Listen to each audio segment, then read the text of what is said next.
இது சோம்பேறி சிக்கனோட பார்ட் 2 ஸ்டைலுங்க. எப்படி பண்ணலாம்னு பார்க்கலாமா? ஒரு பாத்திரத்தை சூடு பண்ணிக்கோங்க. எண்ணெல்லாம் ஊத்த வேண்டாம். 1 கிலோ சிக்கன், ஒரு பெரிய சைஸ்ல உள்ள வெங்காயம், 2 சின்ன தக்காளி, ஒரு 2 பெரிய உருளைக்கிழங்கு நாளா கட் பண்ணி போட்டிருக்கேன்.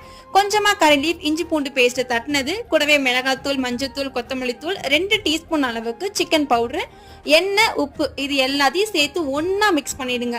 என்னம்மா இது தலையும் புரியல காலும் புரியல அப்படின்னு தான் இருக்கும். ஆனா இதோட ஃபைனலோட ரிசல்ட் அவ்வளோ டேஸ்டா இருக்கும். எல்லாத்தையும் மிக்ஸ் பண்ணிட்டு ஒரு 10 நிமிஷம் மூடி போட்டு வேக வச்சீங்கன்னா சிக்கன் நல்லாவே வந்து தண்ணி விட்டுரும். அகைன் ஒரு 1/2 டம்ளர் அளவுக்கு தண்ணி ஊத்தி அகைன் மூடி போட்டு வேக வைங்க.